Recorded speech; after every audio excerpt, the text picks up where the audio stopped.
走进纽交所，直击华尔街。本周市场关注的焦点集中在即将于7月25日举行的美联储议息会议上。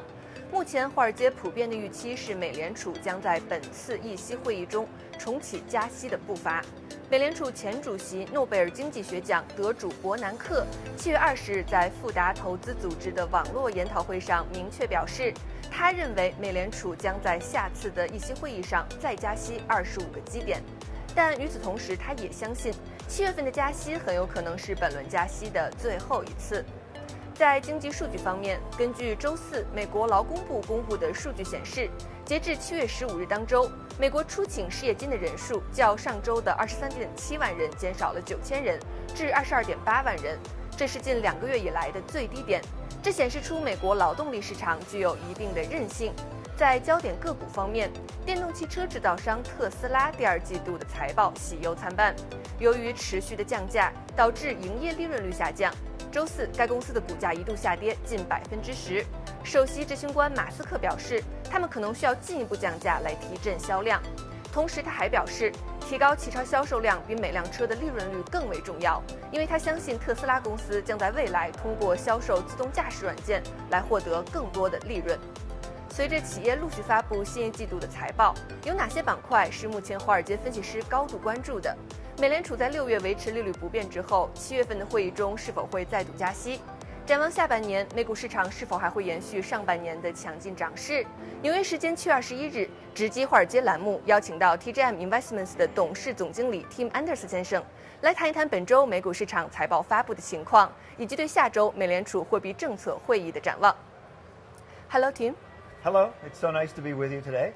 Hi. So right now, all eyes are on the Federal Reserve's monetary policy. What are your expectations for the next week's monetary policy decision, given all the economic data, like the inflation rate and also the jobless claims? So what's your expectation?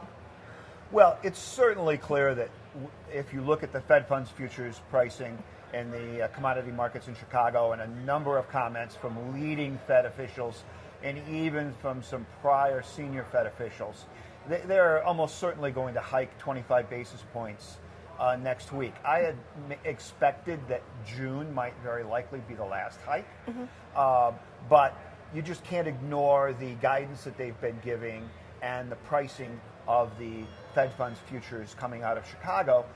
They're going to hike 25 basis points next week, and then they'll talk about how they're going to look at the data going forward, and then we'll see if there's any more hikes the remainder of the year. I would suspect that it's very likely this will be their last hike, although I have to say that I thought that June would be their last hike. So we'll have to watch the data very closely. The next meeting will be in early September. They'll have 6 weeks and a couple rounds of employment data and inflation data before we get to that point.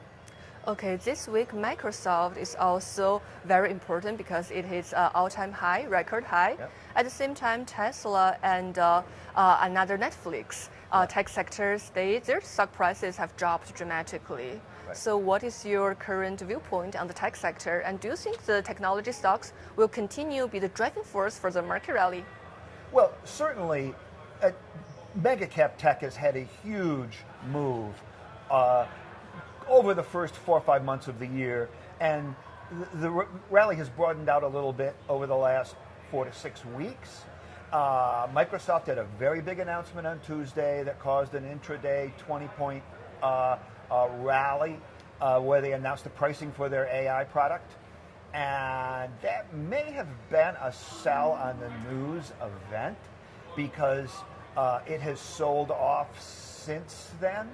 And sometimes we get this, what we call a sell on the news event, when there's a lot of expectation built up. An announcement is made. The pricing was a lot more aggressive than what the market had expected. The stock was up 20 points that day. And as of right now, it's back to about where it was before they made that announcement. Tesla and Netflix have sold off a little bit. These stocks had really big moves going into their earnings, which they announced at the end of the day on Wednesday. And there were just a couple of items in them that weren't quite as exuberant as what investors may have been expecting. So we've had some well-deserved selling in both of those stocks. clearly investors that have been in those stocks for the last 6 months to a year have had very strong gains, and there's some profit taking. Tech will definitely be in focus and be front and center on investors' mind going forward, but I think it's very healthy for the market that the rally has broadened out over the last 4 to 6 weeks into some other sectors, because I think investors were getting very concerned that the rally was being driven by too few stocks, primarily those mega cap tech stocks. Talking about financial earning reports, the banking sectors are always the first to release their financial reports. So what's your viewpoint on the banking sector? Do you think the banking crisis happened in March is completely over? Is there any specific bank deserve investors' attention? Well, that so-called crisis now seems to have been very much isolated to a small handful of banks that just had some really bad balance sheet management, where their assets and liabilities were not lined up correctly.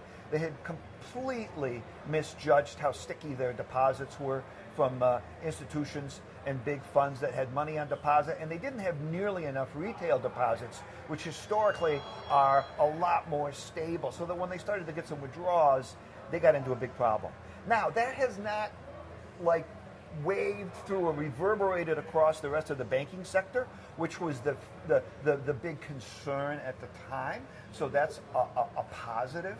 Now there are definitely, the banking sector has other issues. People are very concerned about their exposure to commercial real estate, and we'll just have to see going forward as we get more of the regional bank earnings over the next week and a half. And if we get more data coming out on what the status is of all their real estate loans, we'll have to see whether or not that develops into an issue or not. But right now, that so-called crisis from March definitely seems to have passed. Okay, so that crisis only limited to regional banks, small regional banks. And a couple of specialty banks that were maybe super regional banks, but headquartered in Silicon Valley and had tremendous exposure to either crypto funding firms and or emerging private equity venture capital firms. Not necessarily the super regionals like PNC or some of the other ones on the East Coast. Okay, so looking ahead, what is your general overlook for the stock market in the second half of 2023? Well, it certainly looks like we're having what we typically get in January. We're having a January effect in July. All the performance numbers for money managers are in for the first half of the year. A lot of them fought the rally very early in January and March, thinking that the market would come back to them. It didn't, so many of them may have underperformed. They're not fighting the rally in July, although the market, we had some volatility yesterday, that we're having a lot of overperformance right now to start the second half of the year from sectors and stocks that had really been behind the market in the first half of the year. Typically we get that in January. Now we're having it in July, which is the beginning of the second half of the year, where the only thing that institutions can control or influence right now is what their performance is going to be between now and the end of the year. Right. The first half's already in the books. So the rally's broadening out to the financials. It's broadening out to some energy stocks. It's broadening out to a lot of some industrials, heavy equipment, manufacturing companies, which would be emblematic of an economy that is broadening out and really in pretty good shape under the surface, despite concerns on consumer debt and real estate exposure. Okay, thank you so much, Tim. It's so nice to talk to you.